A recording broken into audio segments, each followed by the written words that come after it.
Time has come once again to speak as witches and wizards do. I'm Daniel Dubois, And I'm Michaela Gavin Stone. and we're your hosts for the Think Like a Wizard podcast. Welcome to season 2, episode 11, Free Will.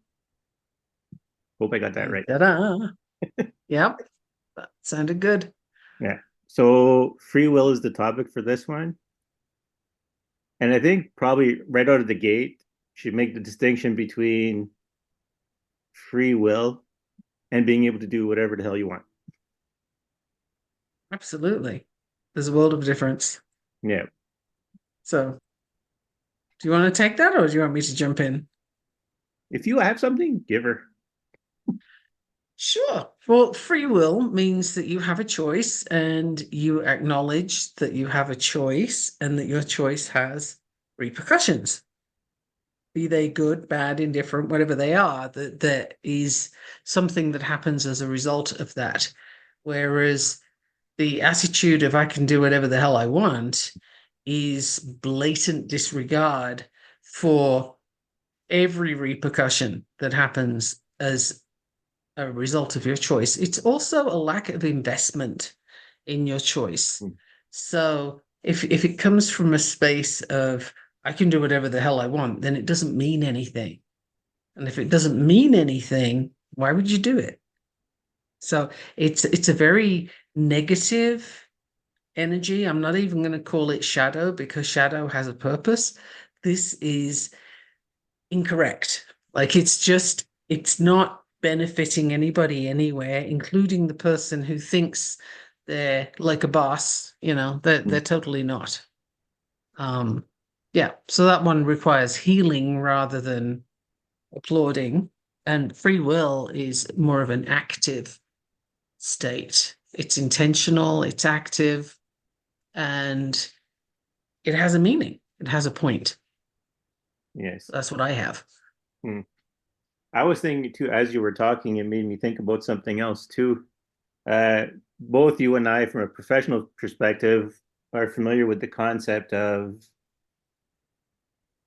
we'll put it this way. So we both understand the philosophy of having food freedom. But it comes with the idea of a lot of people feel restricted in their food when they start to try to eat right because they think they had food freedom beforehand, that they were free to eat whatever they want, not realizing that some of it was addiction, some of it was a misunderstanding what the food does for you, or Mhm. even how they were medicating with it. So sometimes, so the point of this is to say that some people misunderstand the idea I can do whatever I want, or even to go to the extent of that they have free will without realizing they don't, or that in certain circumstances, what they're calling I can do whatever I want is a lack of free will in the first place, or a lack of free will. Exactly. It totally is. And it's disguised as a free will, right? Like you think you're making decisions, but you're not. And to go with the food thing that you and I are both very familiar with, if you have a box of donuts sitting there in your office and you snag one as you walk past because they're there, or because someone bought them, or because it's Friday, or because whatever the excuse, then you are not actually in control of that. You're being compelled to do that. Whereas if you walk past the donuts and you're like, nah, I don't think I will today. I don't feel like dealing with the effects. Or another time you might look and say, actually, that looks kind of nice. I want to try that and see how it feels in my body. Then those are conscious decisions. And that's a very different thing. There, you're making a choice, and that's free will. Whereas if you're compelled to do something and you just think you're choosing it, that's a very different matter. And as kids, we grow up with the Clean Plate Club. Eat everything on your plate. The starving children in Africa and stuff like that, right? And yet you can never ever mail your peas there. We have this experience internationally. Yeah. Um, it was a phase that our parents went through, right? Hmm. But coming from that space of force, obvious force to eat your food, you got to eat your plate, you can't get up until you've finished, Right. then we mistake what freedom is. And we think that being able to go and pick up that food, even though we're compelled to do it, we kind of think that we're choosing it. Does that make sense? So Yeah. we're not eating the broccoli, we're eating the donut, therefore we're choosing it. Yes. But I was that's going not to true. elaborate. Was going to elaborate on that if you didn't have the rest of it. Because true, what we think, sometimes we think we're choosing freedom, but we're not. We're just choosing not to do the thing that we thought was a limitation, when in fact it Right. wasn't. I mean,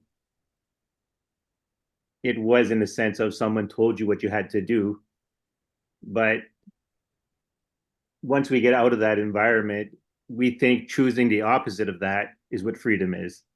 But it wasn't freedom Right. at all because you're still just reacting to something you didn't like before. So it's exactly the same thing. It's just the other side of the coin. Yeah. And it's absolutely not free will at all. But we tell ourselves it is because it's hard to realize that you're actually controlled by subconscious programming, and a lot of it's going to be oppositional because as a child, that's where most of your patterns get sort of laid in, if you will. It's you make those patterns as a kid with the understanding of a kid. So Mhm. I don't like to eat the celery that my granddad makes me eat, therefore I'm going to eat donuts, is the reasoning of a child. Yeah. But we carry that through to adulthood. And, we don't typically examine that too closely until there's a reason for us to examine it. Yeah. But, we think it's free will because nobody's making us obviously Yes. do that. They are making us do it with marketing and flavor enhancers and a whole lot of other things, but it's not obvious the way it was when you had to finish a plate because there were starving children somewhere. Yeah. I should mention that the regular production crew is back. Okay. It's not dragon driven anymore, and it's not dropped off for a special spirit or anything to do their work. It's now back to the regular crew.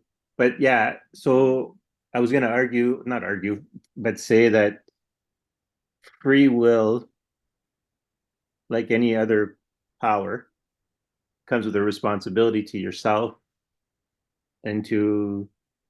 Is that completely it? I know I got like 15 ideas in my head at the same time. Well, I would say it's responsibility to yourself and whoever you're affecting. Hmm. That's you have to consider who you're affecting with your decision, as far as you can. Like if you know that that person is being affected, then you need to take that into consideration. It doesn't end with you because the effect doesn't end with you. So, Yeah. and we're a social species. We are Mhm. interconnected, and this is how it works. So you can't make a decision in isolation because it doesn't work that way. It's like I'm going to Yeah. water this side of the tree, but not that side of the tree. Well, it doesn't matter because all of the trees are going to get the watering. See Yes. what I mean? See what I Hmm. mean? So um, you can't isolate it. It's not an excuse. It doesn't work that Hmm. way. Yeah, and it's interesting, right? Even the decision not to do something is still you exerting your free will, or as you get more ability to resist things, whether you choose to resist or not is still a matter of your free will. But even if, no, that's probably not the right course of action, but that thought right there, before I continue, everything you do, be it something you like or don't like, or want to have happen or don't want to have happen, when you don't put resistance to it, you've made a decision. I think the Yeah, idea it's of free will too is uh, it doesn't mean do whatever you want, like I said Mhm. before, because I mean there are things you can't do, but you can still make decisions on how you react to those situations, which is also part of your free will. Because yeah, it is important to make that distinction between you can't just do whatever you want. You still have inherent limitations who you are physically. I mean, because in the end, right, you have parameters that make you you. Right.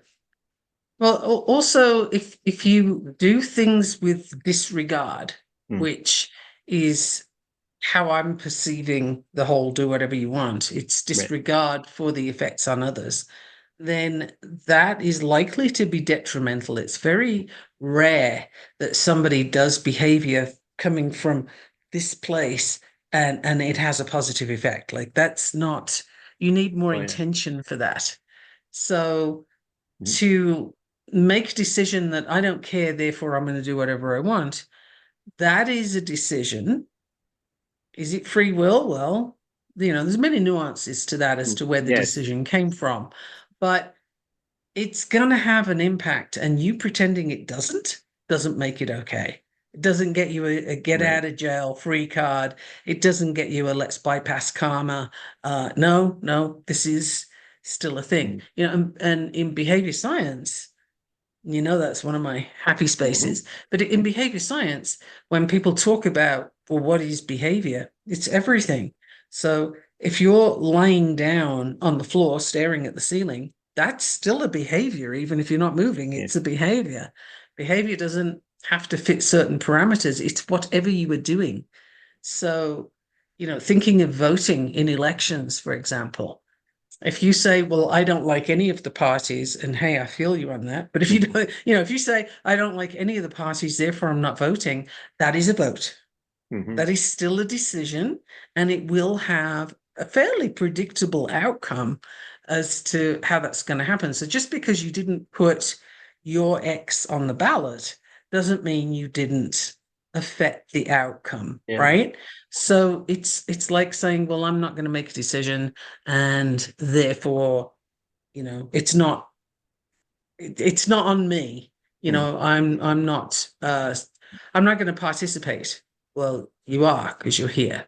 Yeah. So might as well do that from a place of choice rather than default or knee-jerk Right. reactions. It's interesting that you bring that up because now it put me down kind of the path of you have free will whether you understand you have free will or not. Right. You may think yourself powerless in a situation, but you still have the power to make decisions for yourself and you still have power to make a choice. You may think yourself vulnerable. Like I had said before, like when I talk about the subconscious self, it's like yeah, it does determine whether or not you'll get resources. It does determine whether or not you'll get the sensory information you need to make a decision. But but the criteria that it uses to make those, yes, some of it comes from your ancestors, therefore through your DNA, through culture. But a lot of it is still you and how you behave. Your conscious mind informs your subconscious mind of your priorities. Yes. And that Mm-hmm. actually, that last sentence beautifully takes me sideways a little, as I often go, Mm-hmm. to values.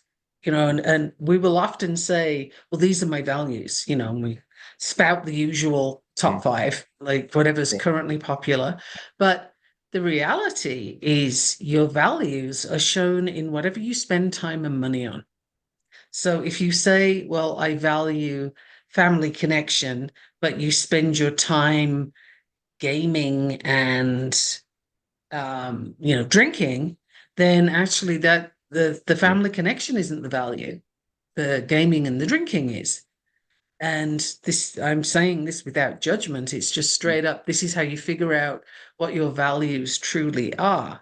It's Yes. it's not the thing you say so that everybody says, "Oh yes, yes, very wise, very wise." It's like, yeah, Mm-hmm. that's twaddle. What do you spend your time and money on? Where is your focus?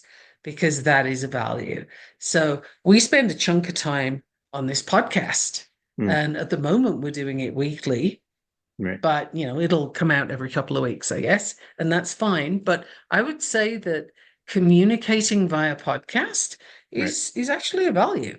It's a means of communication, and that is a value because we both spend chunk of time and effort on it. Hmm. So, you know, yeah, that's something to consider. Whereas, we as a society, we tend to have these things that we trot out that we think sound good, and they're empty. Just like the I'll do whatever I want. It's empty.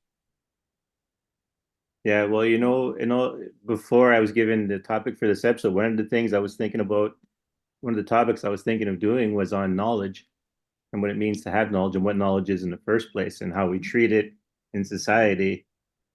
And that also brings us down to a whole different path that a lot of people realize they don't know what they think they know, or that they don't Oh take knowledge as my serious as they think they do. God. Yeah. I love this topic. Mm.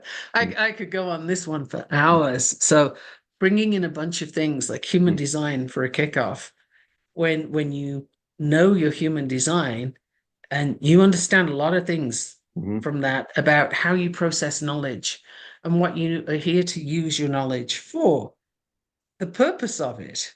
And it's knowledge is not a dirty word. No. People tend to think it is. I see a lot of very rude memes about, you may have gone to college, but you're still an idiot and stuff like Yeah. that. And it's like, that's really missing the point Mm. so widely. It's not funny. The knowledge is often best learned through life experience. And then understanding what you've experienced and looking at it with an objective eye as much as possible and saying, well, what could I have done differently? Or what is the theme here? What keeps repeating? Mm. How can I learn something? Because with behavioral patterns, if you've got something on repeat, whether it's you to yourself or you in a relationship, you in your decision making, if it's on repeat and you don't like it, then you're missing the point. You're missing something that you could learn. There is knowledge there, and you got to go get it. But knowledge is not a dirty word by any means, although people seem to think it is. These days, it's very popular to be ignorant, which Yes. is concerning, Yeah. deeply Well, concerning. I was gonna say I worked in information technology for a number of years, and if there is one thing I do know is that people are proud in their ignorance because when people used to ask me, well, what do you do? I'd either say, I'm a programmer or a minister in work or I am the IT officer or whatever. And people would proudly say, well, I don't know how to use computers. And I'm like, everything's run by computers now. Like to put it out there bluntly, the reason I got into IT in the first place is because I didn't want to be a victim of technology. Right. Turns out I had some skill at it, but I mean, so when I see Yeah. people proud in their ignorance, I'm like, why would you be proud of this? Like, Well, the thing is, and there is a difference between ignorance, which can be fixed by knowledge, mm-hmm, right? You can go learn a thing. So there's a difference between ignorance and stupidity, which mm-hmm, is, stupidity, for my definition anyway, is when somebody is willfully ignorant and right, determined to stay that way, or they know what's true and they choose to ignore it. They prefer their confirmation bias. So all the things that you could possibly say that speak to exactly their position, mm-hmm, that's their comfort zone. yeah, That is, I think, if it's not a crime, it kind of should be, mm-hmm, because that person is the one who does whatever they like. They yeah, don't make choices out of free will because you can't do that if you're not thinking. And if you're thinking, then that requires some kind of examination of your own thoughts. And, again, in human design, if your crown, the top mm-hmm, chakra, or center, if that is undefined, it's white on the chart, it's open, yeah, um, then you are open to influence. You yeah, are open to other people's viewpoints. And you have to be very careful where you are influenced from. So, there's a world of difference in listening to Brené Brown or Joe Rogan, yeah, to name two fairly polar opposites, right? So what do you want in your sphere of influence? What kind of mindset do you want to perpetuate? Because the person with the open crown, particularly, is susceptible to the environment they're in. So if you're in a very negative, screw you, I'm doing it my way kind of environment, then you'll start to show that yourself, Yeah. right? And typically, we should not believe everything we think. That's really important, is Well, to yeah. sometimes stop and examine, where did I get that idea from? Does it hold up? Do I really believe it? Or is it just what everybody's saying right now? Yeah. It's kind of interesting because these two topics are married pretty good together. I might end up calling the episode free will slash knowledge because you can exert power over something you have no knowledge of. Sure. So you couldn't even exert your free will if you don't know you need to exert your free will. Well, you kind of need to know where it is and what Yeah. it looks like, right? Hmm. So if you mistake this compulsion to eat the donut for free will to eat the donut, then Hmm. that's going to generalize into other areas of life Yeah. where there's other things you're doing and you think you're choosing them, but no, it's a knee-jerk reaction. And if you're wondering, well, how do I know the difference? Here's a thing you could try. I'm not going to say it always works, but Right. I find it to be good. So let's see what the listener thinks.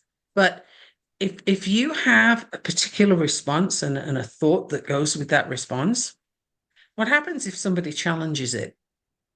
Do you consider it or do you fight for it? And if your knee jerk reaction is to fight for it, then I'm going to say that's something you haven't considered. You've just taken on board and you're repeating it. You're spouting it out there because everybody else is. And now's a great time to stop and think about that. Do you actually want to be putting that out there in the world? Does that represent who you want to be? Yeah, that's the big thing. I don't know if I want to word it this way, but a lot of times, and I'm not saying this to poo-poo on anyone, although I got to drop that from my vocabulary at some point. I want something better than poo-pooing. But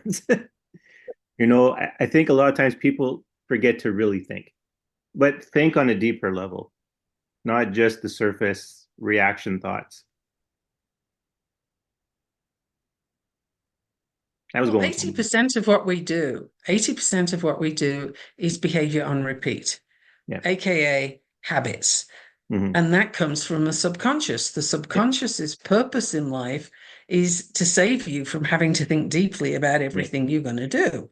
So we need those subconscious habits to be running. Yes. But still, every now and then, you might want to look at the program and see if it needs an update. Do you have any Yeah. bugs in your software? Do you want to maybe change a few things here? Because, you know, DOS was great when it first Hmm. came out, but if you're still trying to use that now, you got some problems. You have to Yeah. kind of move forward with the time, right? And sort of check in and see, where do you need some updates? Where do you need to change the programming? And a lot of our subconscious programming, as I've mentioned before and will continue to mention because it's a thing, a lot of that subconscious programming comes from childhood. So if you Yeah. made decisions as a child about what things meant and you took that in as part of your programming, well, as an adult, you definitely need to look at that and expand upon it at least, or maybe get rid of it. Like, does it still serve you? The time as a child, it probably helped to keep you safe, or you thought it did. Yes. But as an adult, I don't know, are you still behaving like a 5-year-old? That's, It's considering the interesting. Yeah. options is a Yeah. Someone had asked me my opinion on someone not too long ago, and I had said to them, from what I understand of the person, is that they're still in survival mode from their childhood. So their maturity in that region has not really evolved much past that age. And right. And a lot of people are there right now. yeah, and that's the thing, right? Even for myself, there's certain topics where because I didn't really get to engage in them. I had a bad experience with them at a young age. And when I think on that topic, but because I've never had no reason to re-engage in it, at least not in the last long little while, I realized that part of my attitude with that is very still immature. It's not something, it's the topic's not really in my life at the moment, but when I think about it, if it ever comes back, my maturity is like a teenager level for it. So I've actually been working on Yeah, myself to and not we be in all that have level. But that. yeah, and it's But we all have that. I mean, yeah. we're all a work in progress, Mhm. and everybody has childhood stuff that Mhm. comes up and bites them, like we all do. The point or the trick, however you want to look at it, is to recognize it and then sort of say, okay, what do I want to do with this? Where does it come from? Whose voice is that? We will typically hear a voice in our heads, and it's mom, or it's that teacher that said Mhm. this thing, and we took it on board and made it mean something that maybe it didn't mean that after Well, so I was all, going to say, yeah, or it might not have meant the thing you interpreted it as at all. Yeah. or even if it did. You are now this much older, so do you have to still carry that, or can you look at it and say, yeah, that really isn't working for me. I'm going to put that down now. And notice that none of what I'm saying involves blame or shame or any of those things. It's just recognition of something that's been running subconsciously and then saying, yeah, I don't choose that now. My free will is to say, I choose to do that differently. And then you create the neural pathways by repeating new behavior, right? Yes. That's how you create a habit. So you figure out what you want to do, how you're going to approach that, and then you put it on repeat until it becomes literally second nature, which is Mm. also known as subconscious. Yeah. It's interesting you say that because, as my brother once put it, he was watching a documentary on obsessive compulsive disorder. And he says the irony of the illness is as you engage in the behavior, the compulsive behavior, you make the condition worse because you're wiring things, because you're building those neural pathways over and over again. Or as he had put it, what fires together wires together, what fires apart wires apart. So in other words, if you engage in the one behavior, your brain keeps reinforcing that behavior, and then it becomes even deeper because all your pathways are worked into that way. But it's Yeah. I mean, any behavior that you put on repeat will eventually yeah. become the default behavior. It's like the elephant running through the jungle. It creates a path. Everything's going to follow that path because that's the easiest thing to do. And the more everything follows that path, you end up with a deep rut that's like if you took water and poured it, guess where it's going to go? Straight down that deep That's right. rut, Yeah. because that's how it works, and your brain can't make every decision consciously. It Right. cannot. That's why we have the subconscious.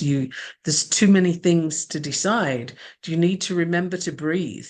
Do you Mm. need to remember to, how I move my hand now? Do you have to Yeah. consciously make all those muscles move? Of course not. And there's so much more. When you wake up in the morning, you're going to sit up and you're going to get out of bed and maybe go to the bathroom and brush your teeth and do those things. Do you need to think about those and decide them every No. morning? Or can that just be like automatic? I'm not awake yet. We need that. But where things are limiting, you can't move past it. I can't create this thing because I have this story, right? And that's not how it presents to us. But typically, like, well, people like me don't have money, might be a story. Yeah. Or it's wrong to charge money for spiritual things. Mm. I've heard that before, usually from the person who is not so spiritual to the person who is, Yes. right? They're like, why are you charging for this? You shouldn't be charging anything. Well, person's still got to eat, Yeah. like it doesn't. Have you thought that through? Did you think about what you were saying? No. Where did that belief come from? Yeah. Did you hear it somewhere? Is it a knock-on effect from something you heard as a kid? That's the kind of thing to examine when you notice that it doesn't sound quite right. there's something off with that. Like, why do people like me not have money? Or why is it wrong to charge for what you do Mm. when you're a spiritual person? Like, does that really hold Yeah, up? I don't think yeah. so.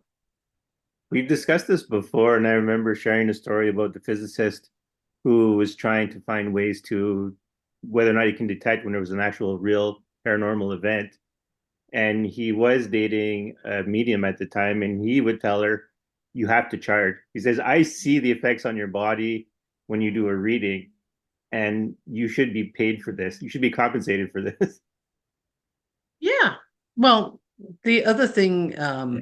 as an aside about being paid for spiritual things, Mm. is money is an exchange of energy. Yes. So if the person is energetically giving to you, which they are when they're doing something spiritual, Mm. then it is a requirement actually that something is reciprocated. Yeah. Now, you might do an energy exchange of this service for that service, for example, but money is also valid as a source of energy. It's the currency we use on this planet. So it's a necessary thing. There's nothing good or bad about money. It No. simply is. It's like it's energy. It just is.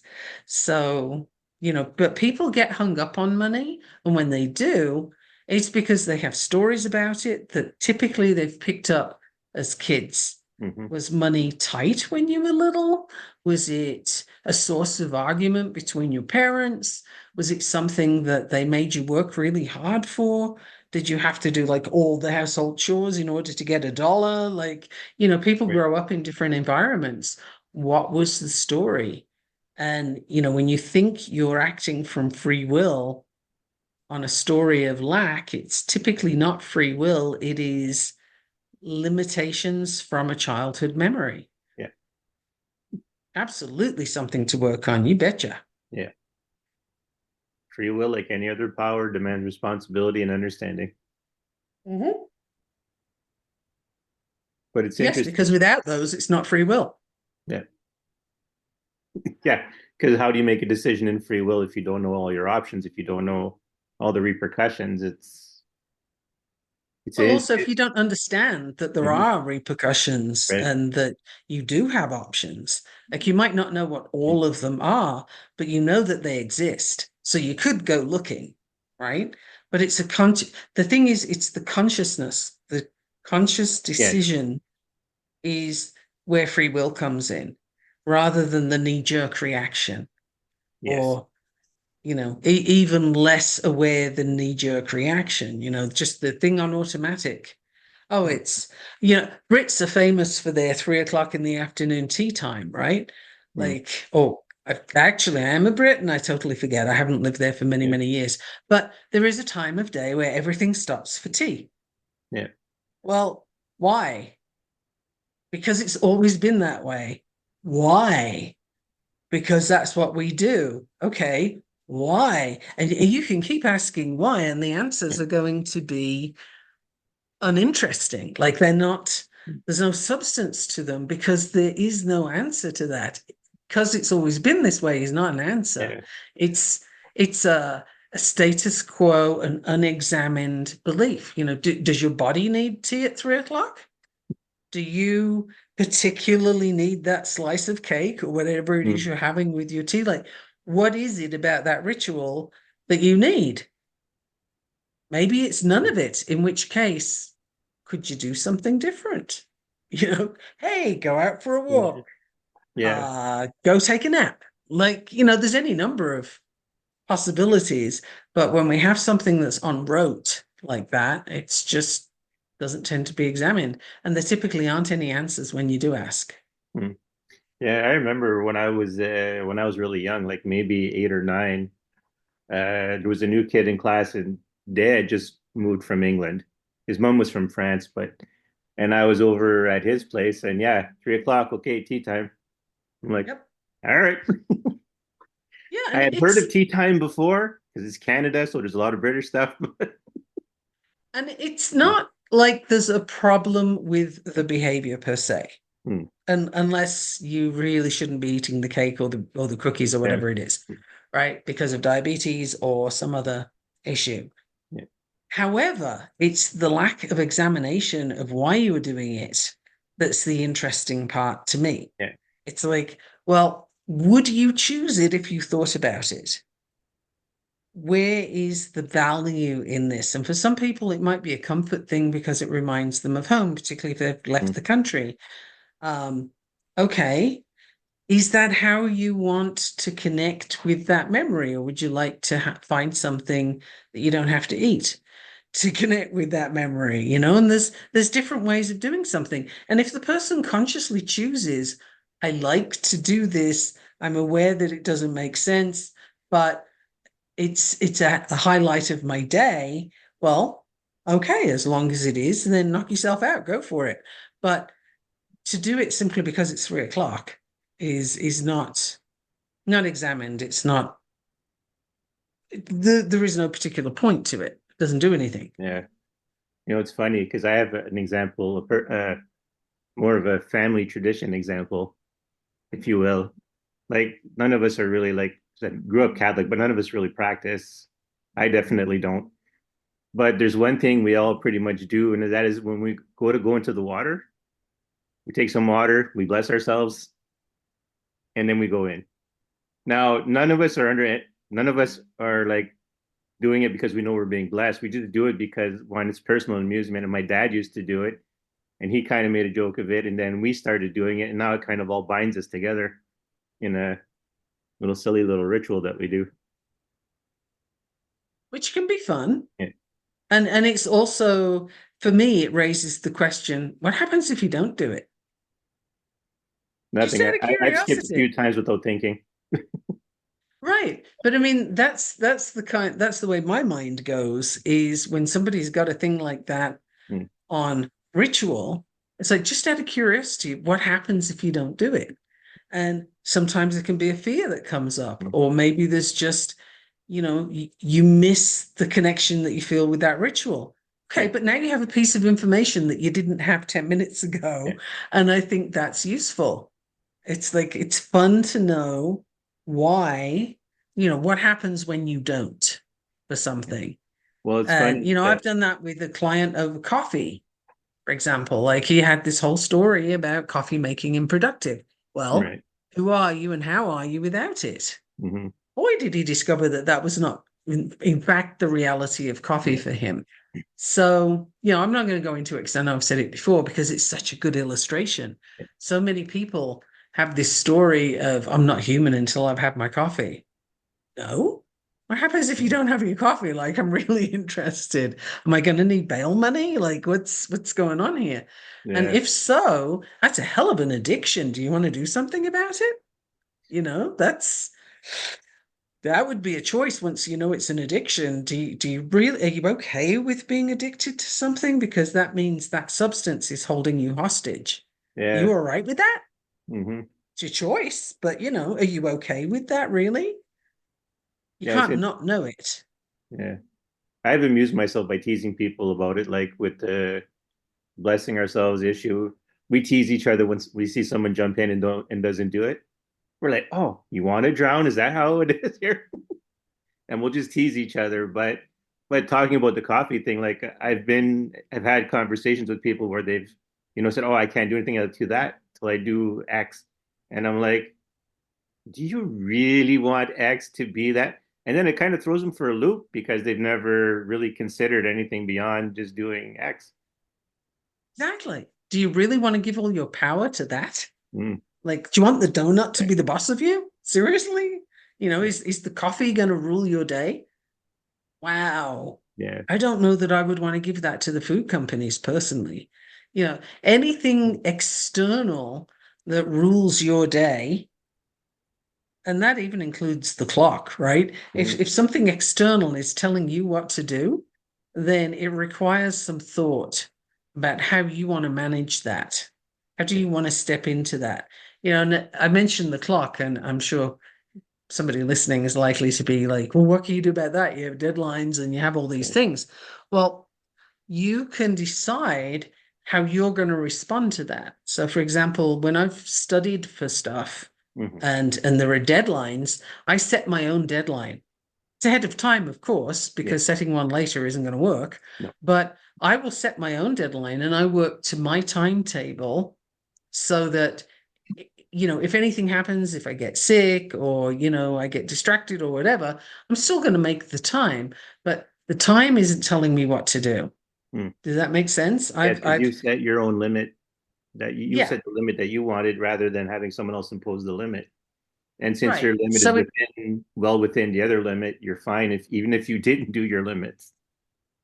right. So it's my way of working Hmm. with that external thing. So it isn't telling me what to do when.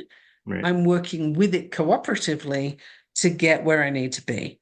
It's nuanced a little, but you can do that even with something as uncontrollable as a clock. Yeah. Your deadlines are deadlines, but how can you work with them? And Yeah. I like to have more control Mm. than not. So over my own stuff, I don't want a donut telling me I have to eat it. I don't want a coffee telling me I got to drink this or I'm not human. It's just no, I don't think I think that's a misplace of power. Yeah. You made me think of something. I can't give the full details about it, but Michaela had asked me a question in the last episode as the assignment, because for those of you who remember, I've been doing the assignments. This is the third one, and the one is, why do you feel like you don't have a choice? And basically, the answer is, or the point of that question was to bring me from a mindset of, instead of like, I agreed to something, so why don't I own it? As opposed to feeling like a victim of it, is basically the answer to the question. So for those of you who are thinking about everything about doing one of the assignments, I went from looking at the particular issue that I was having that needed that question. And it did dawn on me, why aren't I owning it if I already agreed to it? Because, and this ties in with the free will, right? If you know, in the wizard sense, expression I haven't used in a while, but I said I would use more on the show. When you agree, like, so your pre-life contract, whatever you want to call it, when you come to this world, whatever lessons you're going to learn, instead of feeling like a victim of it, you agreed to it. So you did actually have free will in your decision making. Now you're just living with the consequences of the decisions you made by having to learn those lessons. So the question isn't just to feel powerless, but to own it and actually learn the lessons that you've set for yourself in the first place, that you set for yourself. Yes. Also, though, you have a choice. You still have choice Yes. in how you're going to learn those lessons. Mm-hmm. So certain things will occur. How many times do you need them to Yeah. reoccur? That's speaking to the cycle thing earlier on. Mm-hmm. When Yeah. there's a cycle happening, it's because you didn't get the lesson yet. You didn't get the message yet. So, how active are you going to search for it? How many times are you willing to change your perspective or come at something from a different angle in order to get that lesson? So, the free will, it continues. Mm-hmm. It's not carte blanche. It Right. doesn't mean like you can change anything you want. There are things that are coming your way, Yeah. and the power is in the response, as Viktor Frankl would say. Mm. Power is in the gap between the thing happening Mm. and what you do as a result. So you react, which means there's no thought whatsoever, or you respond, which means you have time and capacity to consider what are you going to do in this moment. So that's where the power is, and that's the power of free will. And Viktor Frankl was in a concentration camp as he was working through this stuff. And even there, with the most horrendous things Mm-hmm. happening, he felt the power of his ability to respond. Yes. Is that the guy who ended up building a clock after he got out? Did he build a clock? I don't know. There was someone who also was at Auschwitz. He was a Polish soldier, sorry. And he basically sat down and said, well, how did I get here? Like, what were his personal, uh, what were his personal actions that set him up to be in this situation? Sort of taking the responsibility of what he did to get here. Like, not to absolve anybody else of what they did to him, but his own actions, where they got him and how they got him there.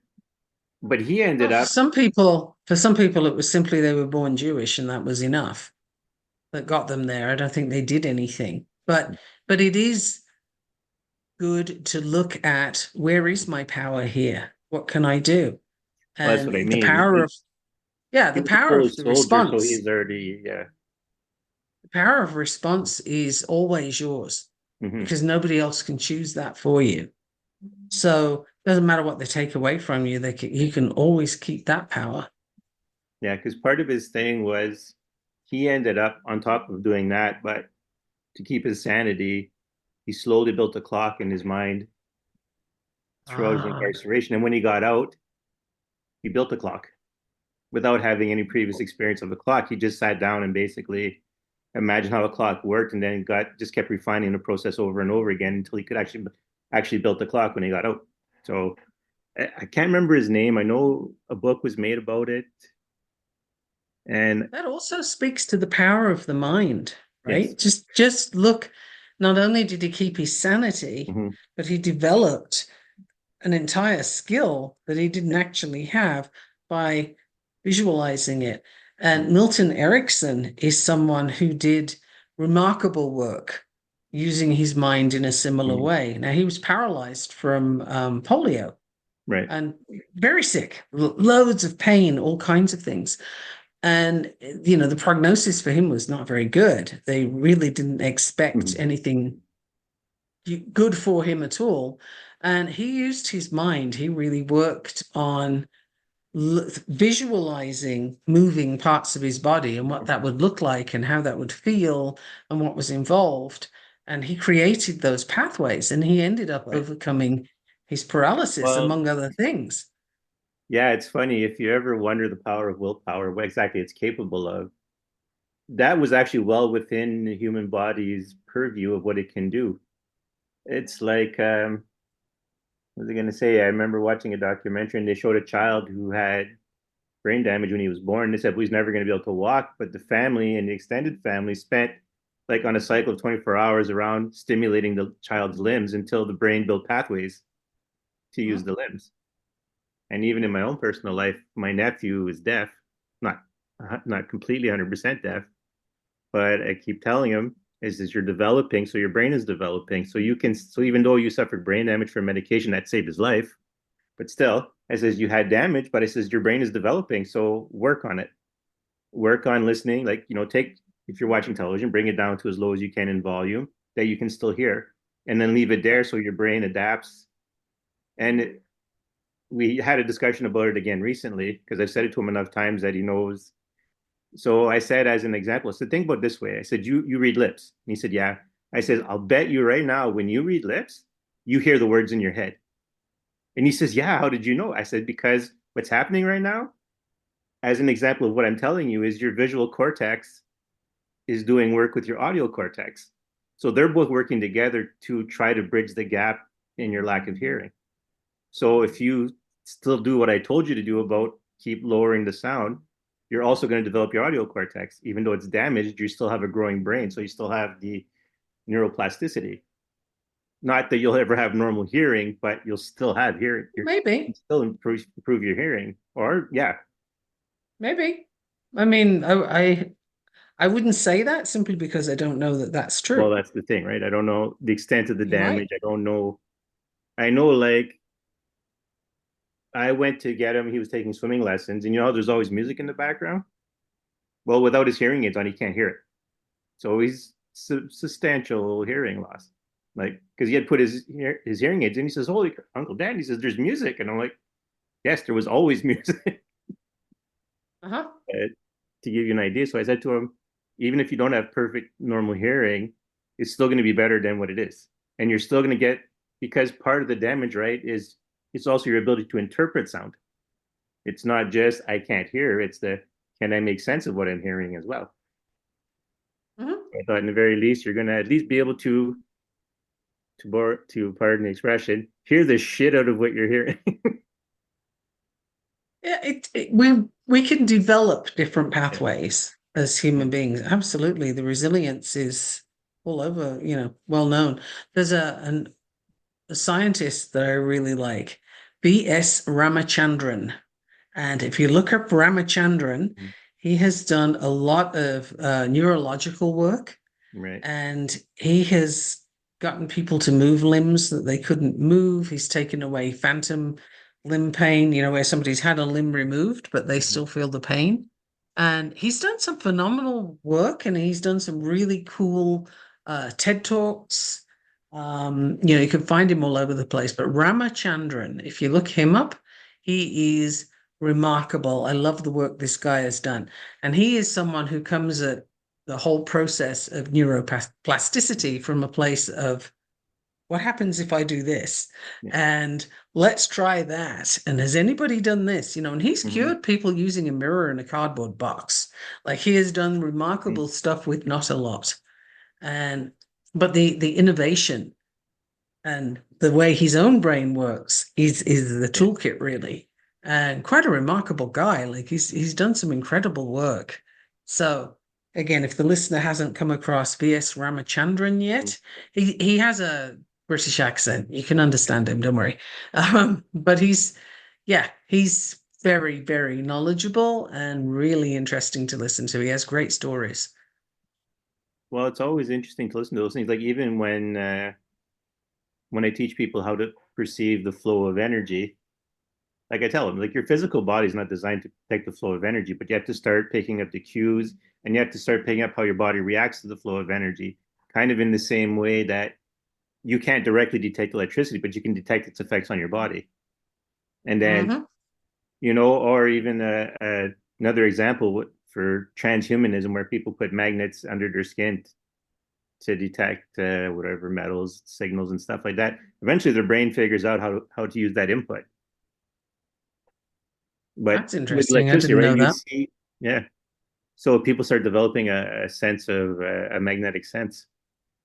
Like, I mean, the magnet's put in there, and then the body just figures out, oh, this is happening for this reason, and then part of the brain starts to figure out how to use it. Interesting. Yeah, and actually, to Yeah. make it even worse, we can get into brain organoids. Right now, that technology is being developed, and all they do is they basically take a brain cell from a feed, well, basically for whatever leftover material they have from a fetus, and those are learning to control machines. And it's like, although right now I think the longest they can have one live is like a month, I think. Yeah, it's creepy. It is incredible. Even the Yeah. person who's posting, I'm listening to posting, who posts the updates, even like she's like, this is getting really creepy, but you have to keep you have to kind of know this is going on. Oh, both. Both can be true. Yes. I mean, it's again, I've used this sentence a few times today, funnily enough, with different people, but just because you can doesn't mean you Yeah, should. And I think this is one of those where maybe the development is outpacing our ability to cope with well, that's it. the thing. But it goes to the neuroplasticity because they're learning to use machinery, and they're just simple brain cells. They're not like taught, or they're not even developed. They don't have motor functions. They don't have anything, but they're learning. I think a Yeah. cluster of them were used to Not run a crazy robot, about that. to run a I'm small not robot. crazy about that. No, I'm not either. I'm not liking that. It's, but it is good to know that it's somebody's working on making it exist. And I really would prefer that they weren't, but here we are.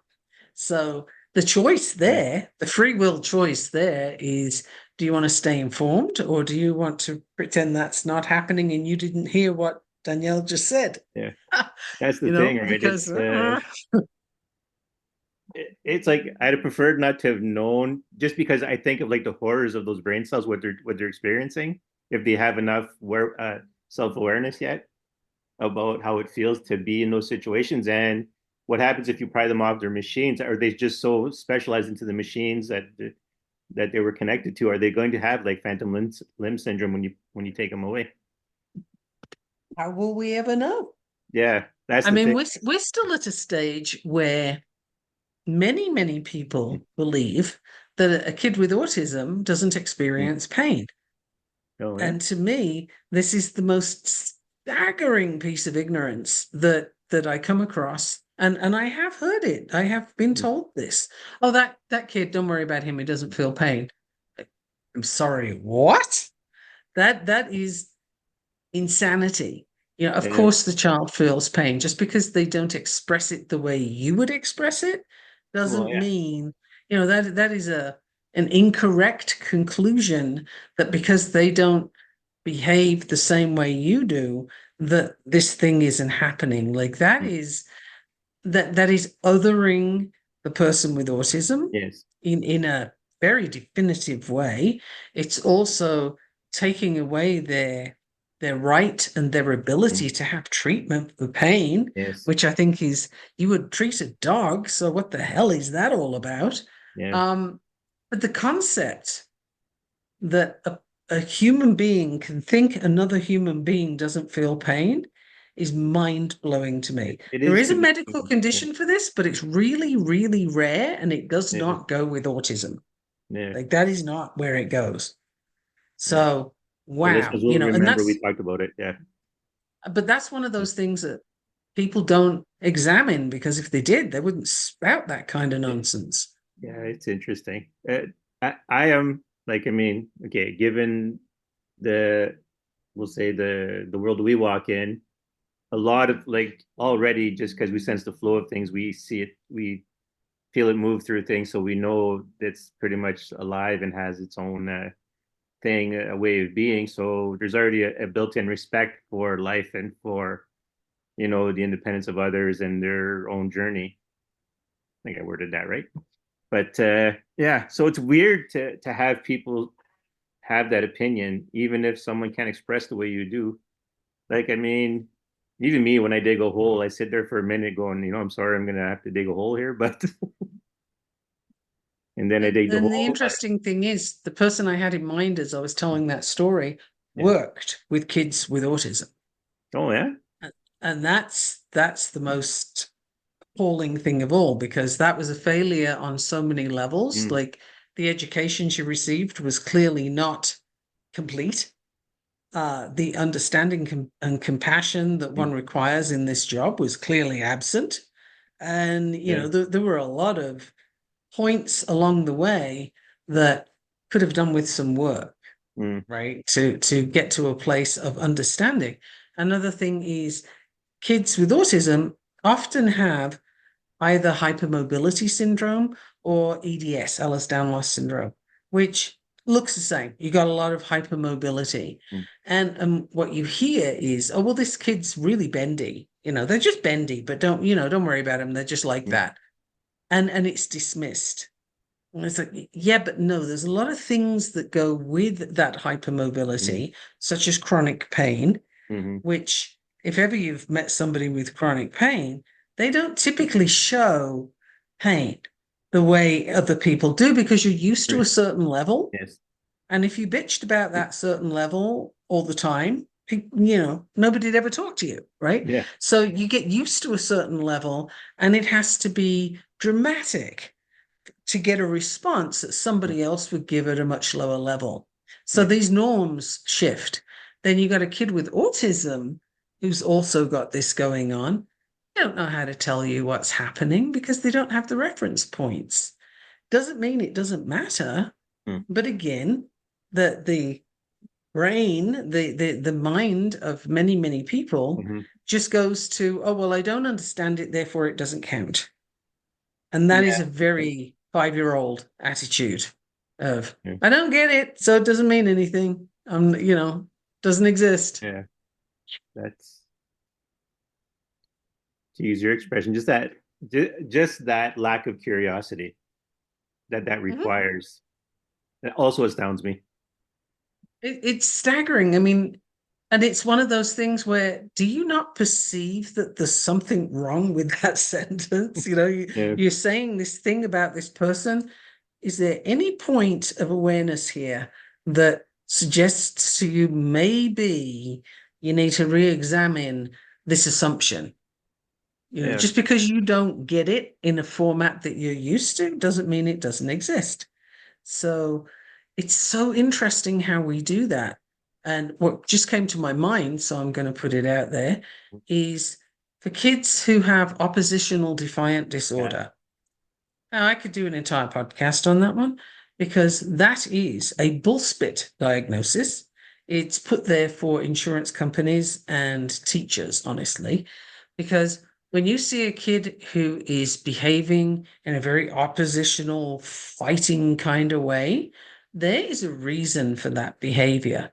There's no bad behavior, there's big behavior, Mm. and there's behavior that reflects an internal situation. So if you've got a kid who's behaving in this oppositional, defiant way, first of all, you're dealing with a kid who is facing trauma and it's probably ongoing at home. Yeah. Abusive home is possible. I'm not saying it's always that. Nothing is always that, Yes. but they're facing some stuff. This is how it's showing up behaviorally. But if you listen to the words that the adults are using, oppositional, Hmm. you're arguing with authority. Yes. Defiant, you're really arguing with authority. And disorder, there's something wrong with you, right? Yes. Though that's what those three words say. And yet this kid is actually dealing with trauma. They are not the problem. It's the people who are traumatizing them that are the problem. Hmm. The environment they're in that is the problem. And this is again something that's totally unexamined by so many people. They trot out this diagnosis. It also changes when the kid hits 18. How do you have a diagnosis that changes Yeah. with a birthday? Hmm. Again, did anybody look at this? Suddenly it becomes borderline personality disorder. What it means is you've got somebody who's really pissed off that they'd had a life of trauma and they don't have very good coping skills. That's what you got. But instead of putting the responsibility on the people who are causing the problem, the victim, to go to the victimhood thing, the victim gets blamed. And we do Yeah. this all the time. These are unexamined beliefs that people just take and say, oh, well, it must be true. I read it in a book. It's in the DSM-5 or whatever the current version is. It's in the DSM, it must work. It's like, no, that is a manual for the insurance companies to decide what Yeah. they're going to pay for. It is not, it is not a book that is definitive about what's going on for people. Well, that's the thing. I perused through the DSM-4, Does it bother and you? It should. it all the diagnoses. Every time I go through them, it bothers me because, well, I mean, you know as well as I do when you can perceive what other people can't perceive. There's always people ready to put a diagnosis on you. I got Oh, away with. I was lucky totally. that I got away from that. A lot of people said, "Oh, it's your imagination. Don't worry about it." But no one and gave any consideration to we should send you to a doctor and see if there's something wrong with you. Mostly because a lot of my stuff also yielded good answers. So Well, we are very quick as a species yeah. to decry whatever we don't Hmm. understand. So if somebody's talking in a way that is unusual Hmm. or different, ooh, that person's schizophrenic, bipolar, nuts. They'll throw a thing at you, Yes. whatever the one is that's currently in favor or the one they're aware of, or you're nuts if they're not aware of Hmm. one. And that just means I don't understand what you just said. Yeah. Like, I don't understand where you're coming from. I think I told you about the patient when I was working as a nurse. She was 99 years old and talking to Yes. the spirits in the wall. Hmm. Yeah. She was amazing. Hmm. And of everybody in that ward, doctors, nurses, and patients, I would say she was having the best life of anybody. She's Yeah. having a rare old time. Hmm. Is she really nuts? I don't know. I think she's onto something there. Yeah. She was doing great. And for anybody who hasn't heard her story, she walked out of the hospital 2 weeks after she came in for some minor treatment. Hmm. She walked out of there happy as a clam, didn't need any, walking aid or anything. Her daughter, who came to get her, and her daughter was in her early 60s, Hmm. if I recall, she needed a cane and she looked like an old woman. Yeah. But mom, who's talking to the spirits, is having a rare old time. Like, she was just fine. She was in a Yeah. happy space. Hmm. Who's Well, it's a nuts? different way of moving too. It's I remember one woman I worked with, she was just a tiny woman. She's like allergic to almost everything. But some of her allergies were because if it was industrially processed, that's where the allergy came from. It wasn't the actual thing itself. But her, like we did a we had done a fundraiser for all the similar agencies that I worked at. And I danced with her and she was like throwing me across the room. And I was like 210, I think at the time. And she was like, if she was 95 pounds. And I'm like, holy crap, there. But she was very intuitive. She was very, so I'm like, she's in her energy because it's like, it's just physically alone. She shouldn't have really, but she had the motion, but she shouldn't have really been able to move just for herself, not without throwing herself offline, you know? Like just the physical difference in size. Yeah. Sometimes it's not sort of what you can see, it's Yeah. what the person knows to do with what they Yeah. have. Yes. That's the difference. But and you know, some of that's free will, right? She couldn't Mhm. decide how tall she was going to be. She couldn't Right. decide about her allergies, but she could Mm-hmm. decide to use what she got Mm-hmm. effectively. Yes. And hence having that power even at her size. Mm-hmm. So I remember the son of my in-laws. Mm-hmm. Um he was 14 at the time and feisty. And I kind of like feisty kids. You Mm-hmm. know, I don't have a problem with kids being feisty. I think it's a good sign Mm-hmm. that they are going to create a path for themselves. Yes. And this particular day, I had been teasing this kid Mm-hmm. and just giving him a hard time, and he's giving me one back. And I said something that I guess he wasn't too thrilled with, and I can't for the life of me remember what it was. But the next thing I knew, he'd come up behind me, and in a very fluid movement, I was decked, like I was down. This Mm-hmm. this kid was doing taekwondo. Mm-hmm. He was not that tall, he was not that big, but he'd got the moves, and and everybody was really upset with him for what he'd just done. But from the floor, I'm like, no, that was actually Yeah. really good. Like he's very clever I'm with this, impressed. Like, and I'm the one who I got was thrown down. impressed. Yeah. I was impressed. He got me down. I wasn't hurt at all.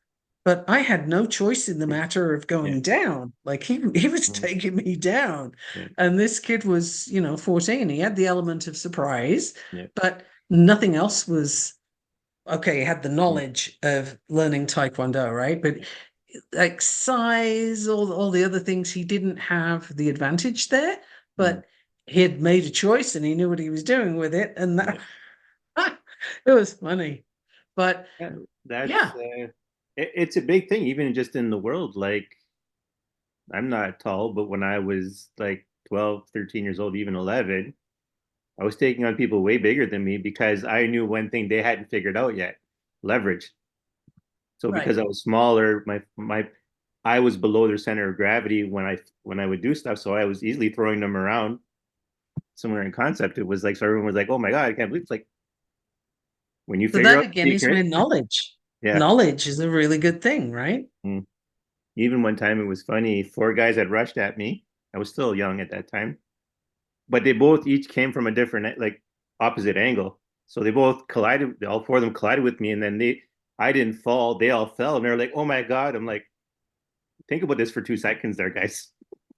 You all countered each other, so I wasn't going to fall because you all put me in the right place not to fall over, and then the rest of you felt it back. Like, I mean, I did have a high tolerance. I do have a high tolerance for pain, and I wasn't.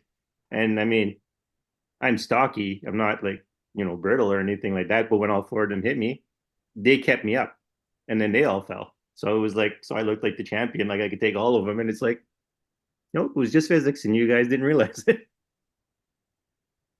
Well, I probably wouldn't have told them that at the time, but Oh, I didn't tell them that. again, This is the first time I knowledge. mentioned it. Knowledge is a great thing. It's a wonderful thing, and it comes in so many ways. And I think the best knowledge is the knowledge you learn from experience.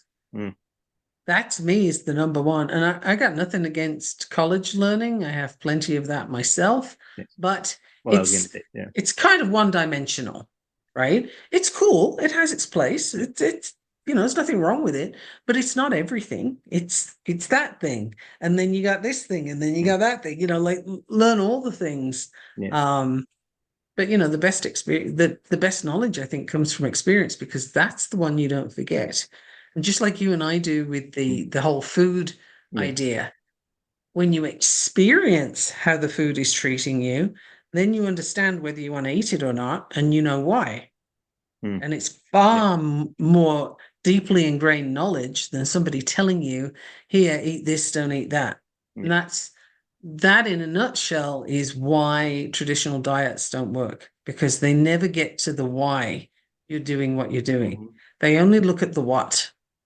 And Yeah. that's not as interesting. It's what is pretty easy to fix. Yeah. Why takes work. Yeah.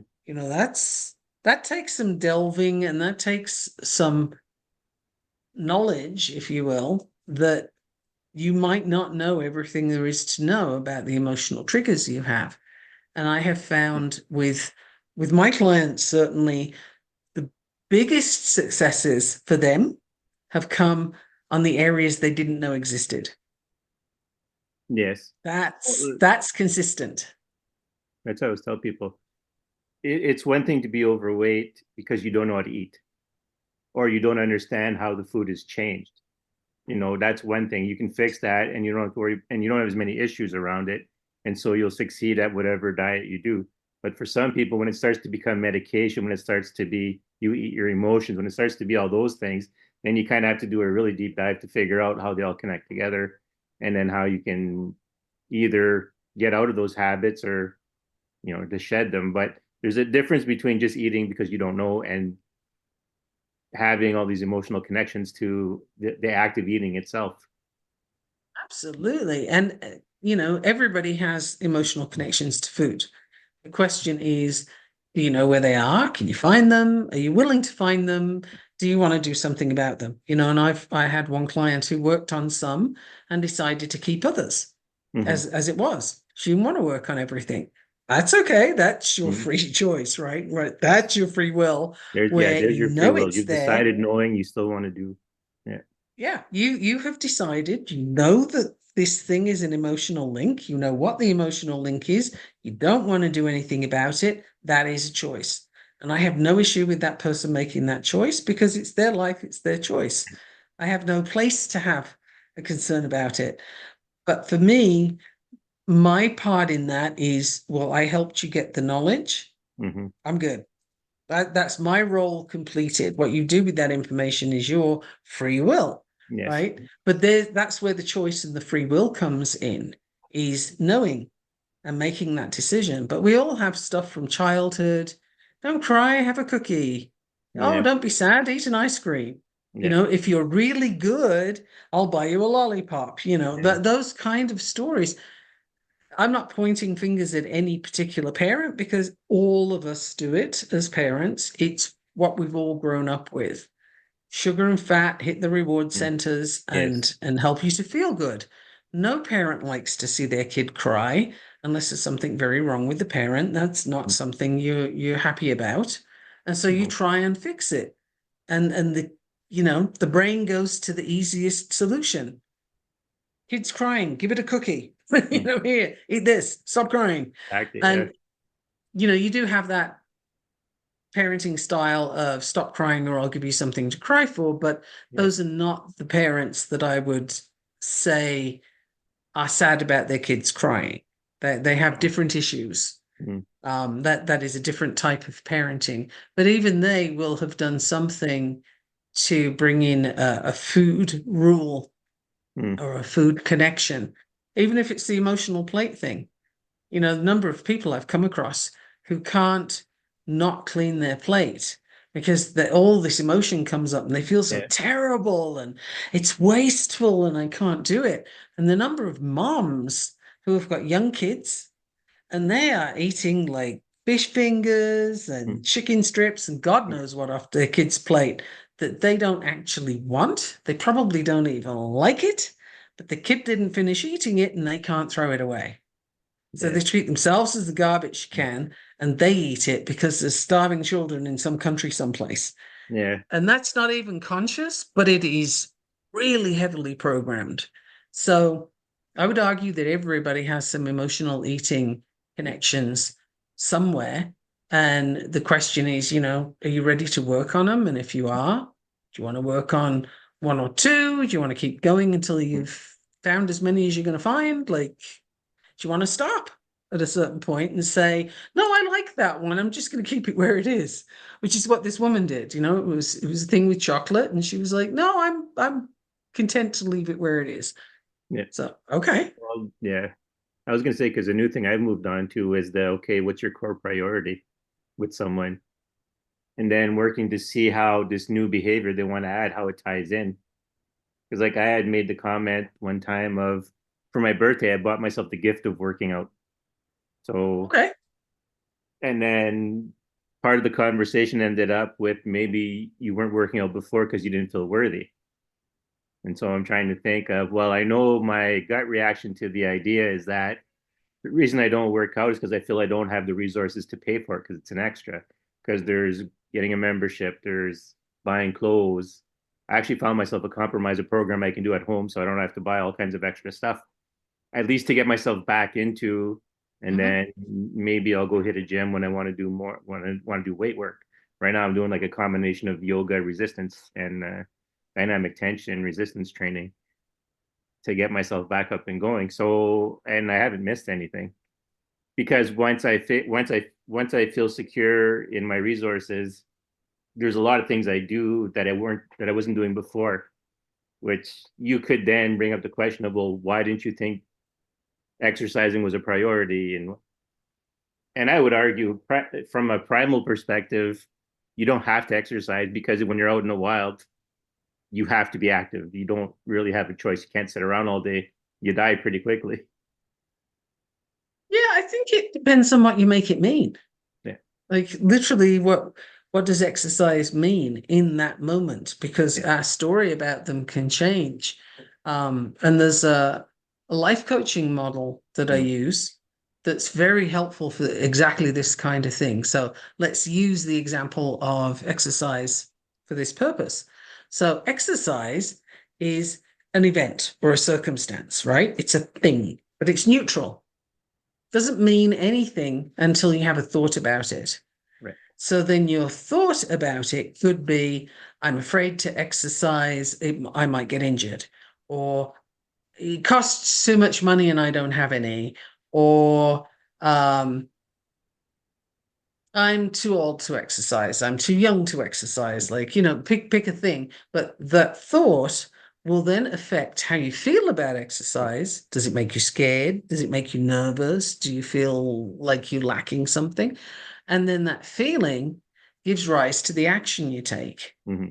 which is, nah, I'm not exercising, I can't afford it. Or, yeah, I'm going to figure out how to do that because I feel excited when I think about exercise, right? Like the thought brings the emotion, which brings the action. The action gets you your results. And typically, your results will go all the way back to the circumstance or the event Yeah. and make it mean something. And so it can perpetuate or it can shift. It depends on perspectives. Another great one that's wonderfully controversial Mm-hmm. is somebody died. Right. Okay. Typical response is, well, that's terrible. Is it? It depends. If they were Mm-hmm. 120 and had completely had enough of life, that might be okay.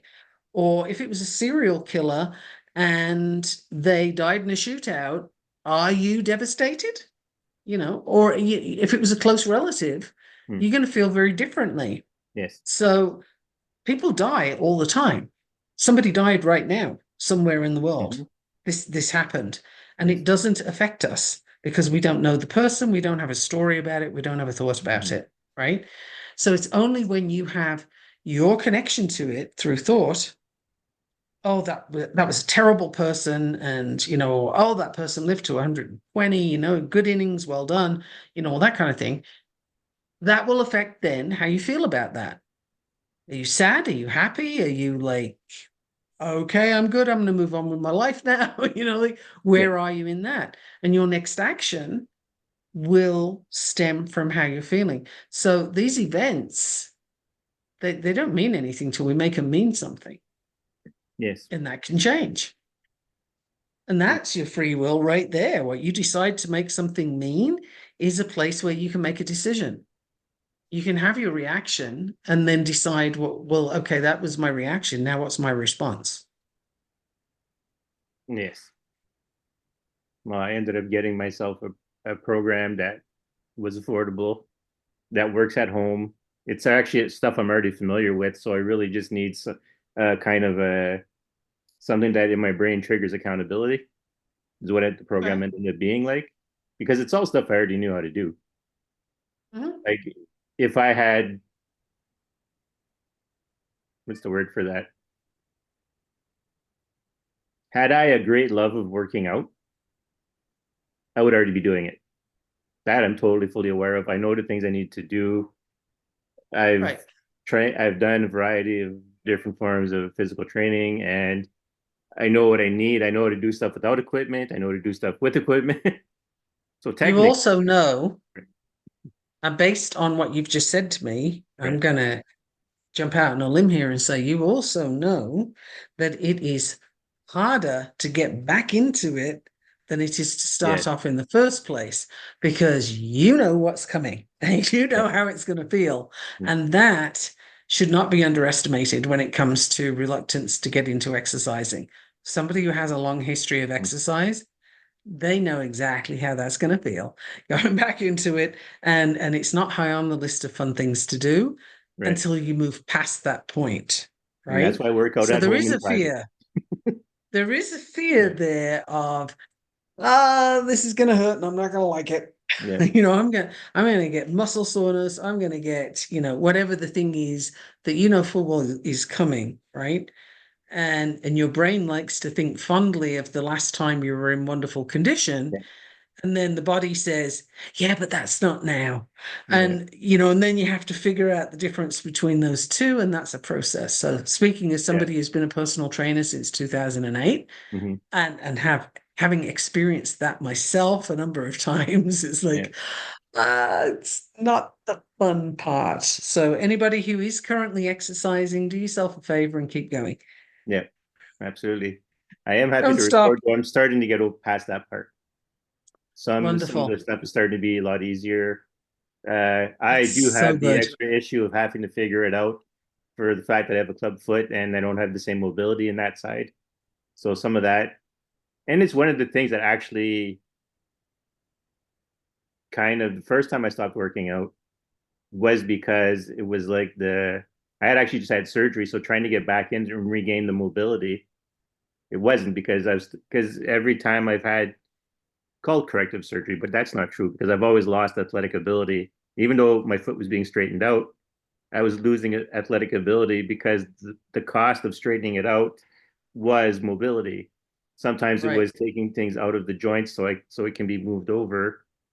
And so even sometimes my nervous system still treats my foot like it's turned inwards. I have to look down every Right. once in a while just to like, wait, is it crooked again? Like, what's up? Was it twisted again? Oh no, never mind. It's still straight. It just feels twisted. Yeah. But there Yeah. are things where because uh, the strain on the limb is not the same because Hmm. the muscles are kind of not as aligned as they properly as they should be, and the nervous system doesn't read it the same way. So I Uh-huh. got to kind of take a little bit of extra steps to make sure I don't injure myself. But so that Right. sometimes, even when I have money, is kind of like, do I really want to do this? This is too much of a pain in the ass. But then I get to a point where I want to do it anyways. But that Yep. those are some of those minor issues that sit on your brain, you know. And that's where free will and choice comes in, right? Knowing what you know, what will you decide? And that's very different from making excuses and not actually examining it before you make your decision. Doesn't mean you got to say, yes, I'm going to exercise. You could say, no, I prefer the couch, I'm good. But at least you know why. Yeah, You sort of have that information. And again, if anybody's listening and they're kind of, well, do you really need all that knowledge? Do you really need to have the why for everything? That's a great question. And my response to that is, why would you not want to know? That's something to delve into and consider, right? Like why it's uncomfortable sometimes yeah, to know why. Is that why you don't want to know? That's valid. It could be. But again, now you know something you didn't know 2 minutes ago. yeah, It's just life cannot be well lived without asking questions. You gotta be curious. You gotta show up and be curious. Otherwise, what are you doing? same day over and over for Yeah. like 70, 80 years. What a Yeah. waste.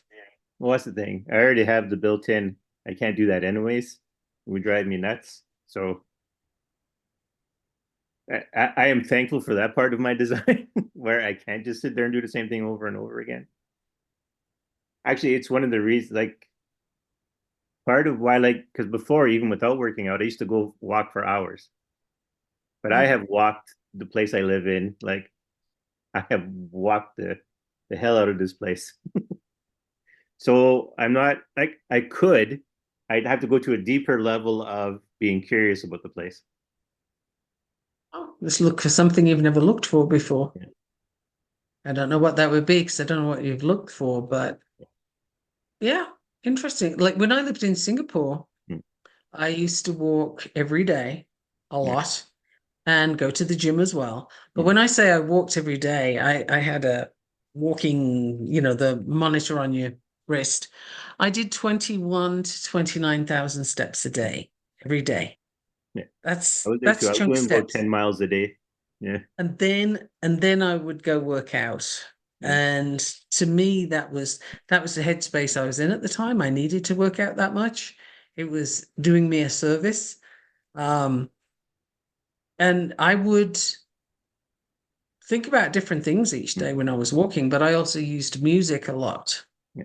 That was something that was my common theme at the time. But if I did it differently, just find different things. Yeah. It's really the why you're doing what you're doing. Why are you going for the walk? If you're curious about something out Yeah. there, then it's a lot easier than pretending to be curious about something. Yes. If you know it all there because you've been doing it for however many years, Yeah. then that might be harder to put Well, together. but it's funny because it does motivate me to run though. Because after a certain period of time, I'm like, okay, I'm tired of walking. I'm just gonna start running, higher effort for a shorter period of time. Which is interesting because I am not somebody who likes to run. And, I do like running actually, but yeah. I do not. I have tried. Yeah. I've tried. I don't like it. And one of my favorite sayings, living in bear country as I do, is look, if I see a bear, I ain't running, it gets lunch. That's just, now I might not be quite so sanguine if I see one, but Mm. uh there was one walking past our house a bit Mm. ago, and I didn't run, but I got back into the house fairly quickly. Yeah. But I didn't run. Yeah, it's why don't you like a thing or why do you like a thing? These are all curiosity is like the big deal, right? Yeah. And I think curiosity is probably the difference between doing whatever you want and using free will. It's funny, you know what? I'm gonna talk about why. Well, I don't know if this is why I like running, but so when I was younger, as you might imagine, I lost every race I was in. Every race. There was just no exception, right? But back then too, I wore a leg brace and leg was significantly still turned in significantly, so I couldn't get it. Sometimes sprinting was like, oops, trip, I'm but I would lose impressed that every you race. did it. But I would lose every race. But there came a point through constantly persevering where I started to win races. So I'm impressed that you even did it because how many people would have just said, I'm not built for this, I'm not doing it. yeah, that wasn't my nature. I learned to walk on my bum because I had a cast on that when people normally at that age could walk. So I could walk upright, but I was using my butt muscles to move around instead of my legs. So to give you an idea Right. of my character, if I wanted to do Mhm. something, it's almost a true statement of me. If you wanted to do it, you would do it. I mean, don't get me wrong. Well, Sometimes I burn out, but and being, looking at your human design as a manifesting generator, that is absolutely your MO. yeah, Is I want to do that thing, I'm going to go do it now. yeah. So yeah, so even though I couldn't, even my last surgery, I'd still, well, I had pins and stuff, but once the pins were removed, even though I had a cast on, I hit the gym because I was tired of my immobility. So I say my relationship with working out is a financial one for the most part. Mhm. One could argue there's probably a few extra things tacked on there, but for the most part, it's usually a financial thing in my head, anyways. And it still goes on That's to what what can I afford to do? But yeah, that's where it is like most of the time, right? Is it's in your head in that mm, it's your attitude to it. yeah, And there's no wrong or right on that one. It is what it is. But again, it's a choice, right? And yeah, you chose one way and then mm, you decided, okay, I'm done choosing that. Now I'm going to choose something else. yeah. Because I'd And walk into the that's gym. all fine. Yeah, because I'd hobble into the gym with my crutches and I'd go do my workout. Mhm. So I yeah, have a friend who has had some staggering surgeries, and the one most recently, she literally had to have her arm shortened because she got so oh yeah, many breaks in her wrist, oh yeah, and it's massive surgery, and she's back at work like 4 months ahead of time, and she's back at the gym, right, and she's absolutely pushing the envelope mm, on what she can do, and the physical therapist and what have you are really having difficulty in holding her yeah, down, if you will, because working out is hugely important to her. The mm, rest of her life is wildly dysfunctional through right, no fault of her own. mm, It's her environment, and yeah, so this is her coping, and she needs her coping, right? So the drive is so strong for her that she's going back like she can barely move her fingers, and she's right, like, I am going lifting. And that's, she's right, back in the gym doing her thing. She figures out how to get it done mm, because it's that important. And that's not exactly a free will thing, but it no, is a sort of example of mm, how strong our minds are, how yes, powerful they are if you decide to use them. yeah.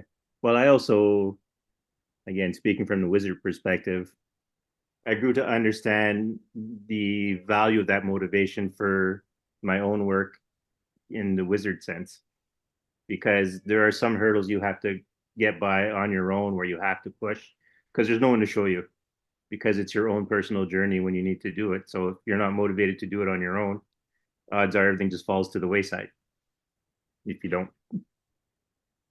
Yeah, yeah. There's there's different things involved there as well. And I think when you're getting into that realm, you really need to pay attention to intention and Mm-hmm. motivation for things, because that will out in whatever you do.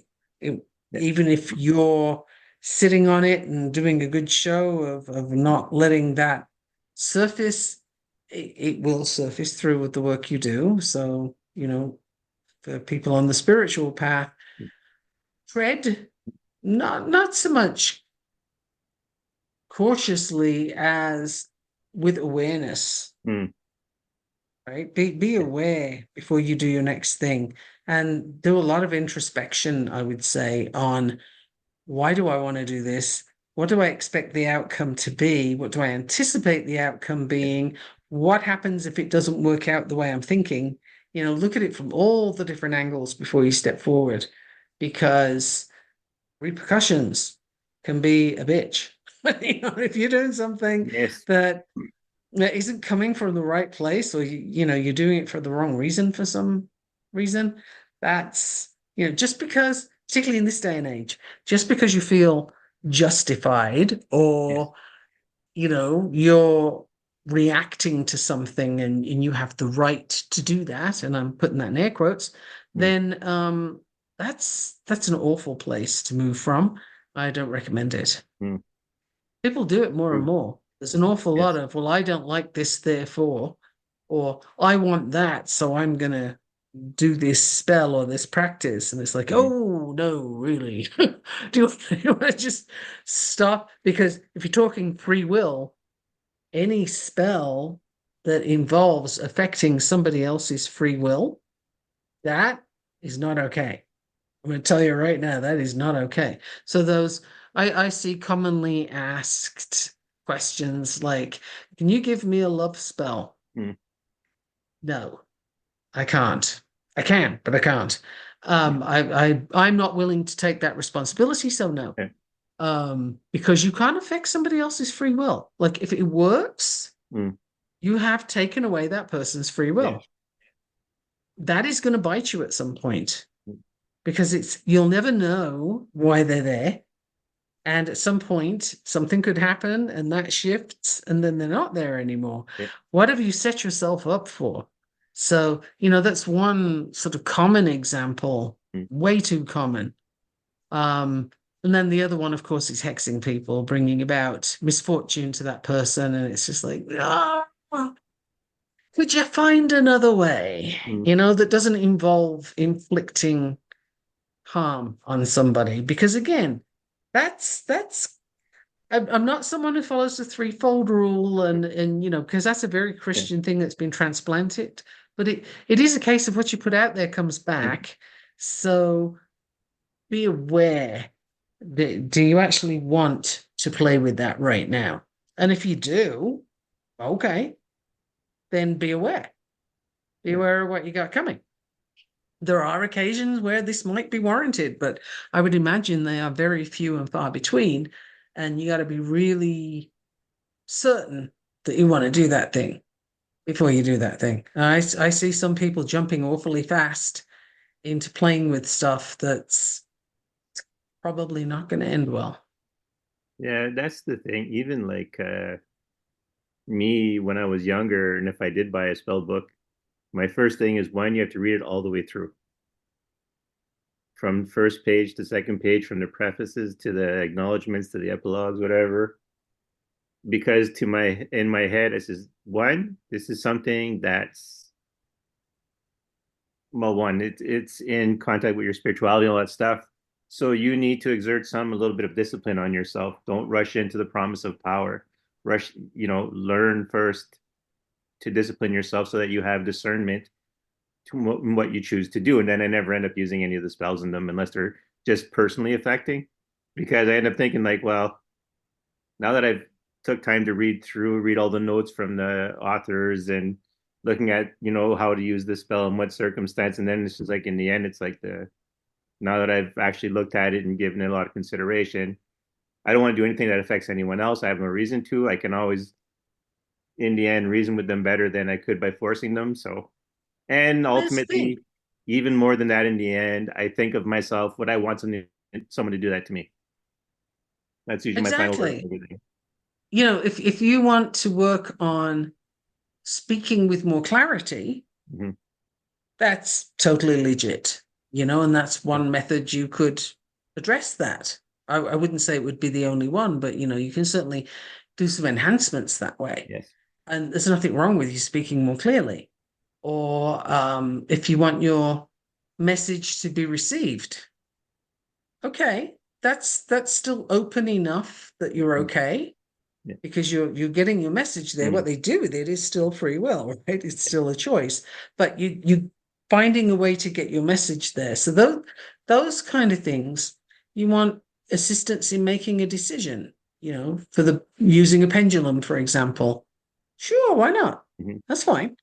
You decide between you and the pendulum if this is how you want to go, and if you do, then it's on you, right, to go with the right intention and what have you, and to make your decisions accordingly.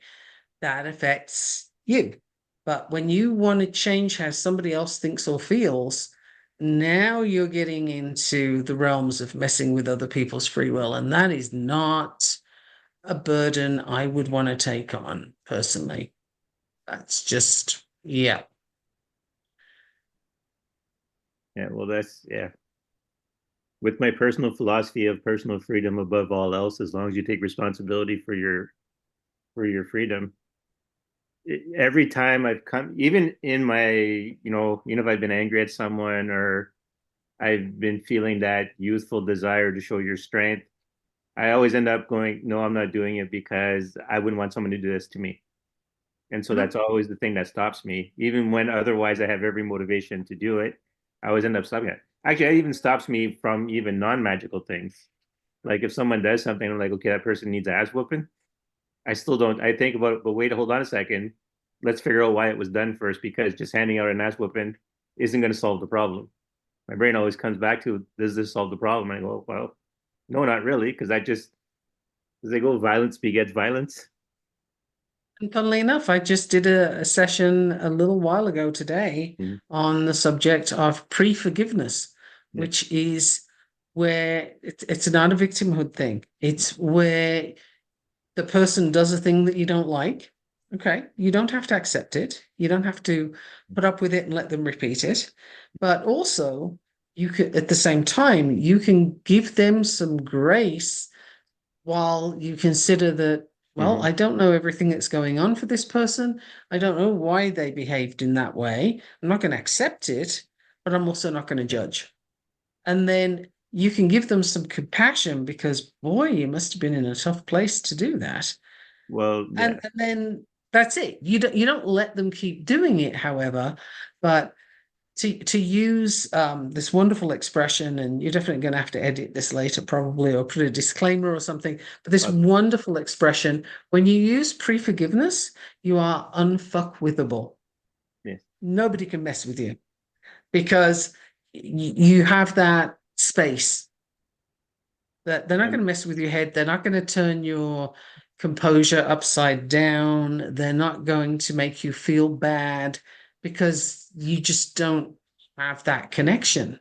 and to reinforce that, because with that philosophy, no one liked to make fun of me because I didn't care, because I took that position to the point of someone actually saying to me, "It's no fun to make fun of you." Exactly. Exactly. And that's a great example. You know, if if you don't give the reaction that the person's looking for, then they kind of implode. You know, Mm. they have this whole thing. Um, and and if you don't particularly desire them to implode, but they do it anyway, it's like somehow it's even better because Yeah, you're not invested in the outcome, so they can do whatever they want, and it just doesn't ruffle you. And I think yeah, that's desirable, in my opinion, because we waste too much of our energy giving it to people who misuse it. You yeah. know, Well, they it's funny because there's one thing I teach the younger generation of my family, and even I try to teach it to the older people, but it works really good with little kids. But the first thing I say is that the minute someone decides to pick on you, you have power. They've handed you power because they're using you to score points, social points. That means you hold the power to their social elevation. interesting. And just to put it out there, to my nephew has yet to share with me what he did, but there was a time he was being picked on the school bus, and I had told him this, you know, and then I seen him a few weeks later, and he was now suspended from taking the bus. And I said, "Well, what happened?" He says, "I did exactly what you said." I says, "I realized I had value, and then I turned their insult into something I could use against them, and then they basically went off crying, and then their parents got me suspended because it was turned on the other kid." Because I was telling him, it's like if someone picks on you and they don't stop, then you turn the joke back on them. You have to figure out how you turn it around, but you don't have to beat them up or anything. You just turn the joke back on them because you already have the power because they're using you to gain social points. So you're already in a position of value. So you have value. So you don't have to worry about being devalued. You have value. The person who's picking on you told you have value. Interesting Yeah. perspective. Hmm. Yeah, kids at school, they are velociraptors. Yeah. This is this is my opinion as a BCBA and also as a parent. Kids at school are like little velociraptors. And hopefully they turn into human beings. Some of them do, some don't. Yeah. It That's the thing, depends. but there's a certain amount of power realizing that someone's attacking you, you have value.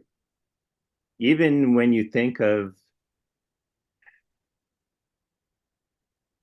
I'll use I don't know if this is the best example in the world, but you take the old idea of people coming in and conquering a village or stealing from a small village. Well, it's like you produce the stuff they wanted, so they're coming at you is them declaring that you're actually better than they are because they can't produce those goods for themselves, so they have to raid someone else.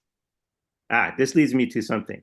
So my nephew another nephew at the time, we were watching Doomsday Preppers, and there was one episode where people to prepare for Doomsday, they had a whole system worked out. They made honey, they made all kinds of food crafts. And my nephew was like, "Yeah, I just take a gun and go in there and I kill them and take their stuff." And I'm like, "Why would you kill them? They can make the stuff and you can keep getting the stuff. So why would you take them out?" He was like, Interesting thought. yeah, he was like 9. So boys at 9 years old Yeah, sometimes are, but I was like, "Why would you kill them? They're of value to you." right. Yeah, rethink that, kid. Yeah, Eek. yeah. Anyway, I am gonna have to All right. round us off at this point.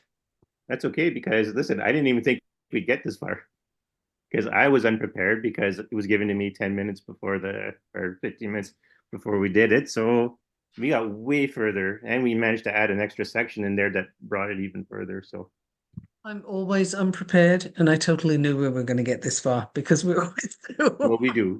We always find a way to get Uh, further. That's true. But you're right. yeah, it's all good. So,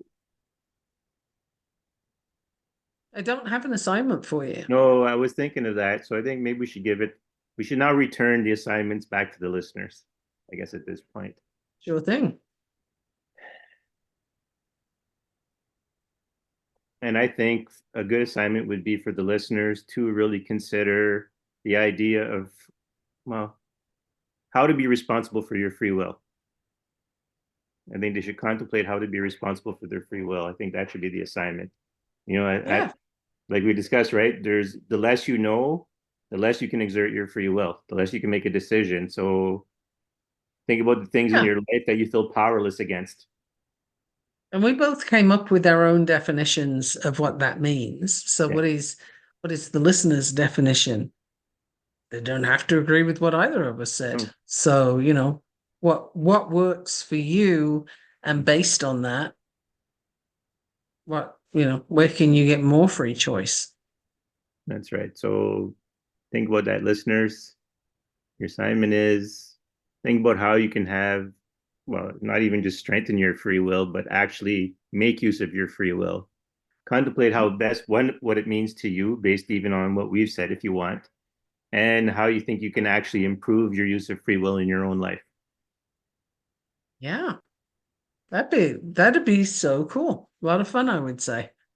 And then, as per the usual, you can go to the subreddit and put your answer there. I'll have an entry for it, and or if your podcatcher of choice allows it, just click on the link that says "text me" and text directly to the podcast. This way, you're not sharing with anyone else. I'll be the only one who sees it because I'm the one who has the account. So I can share with Michaela if you want to talk to her about it. It's all good. And then of course we are listed in the description of the hosts. So, So but there I you think go. that's a Lots of good place to do it. options. Yeah, yeah, there is actually. That's it's Uh-huh. almost like as if we're doing something good here or something. Gives them lots of choice. Yeah. All right. So once again, I'm Daniel Dubois. And I'm Michaela Gaffinstone. Until next time. Until next time.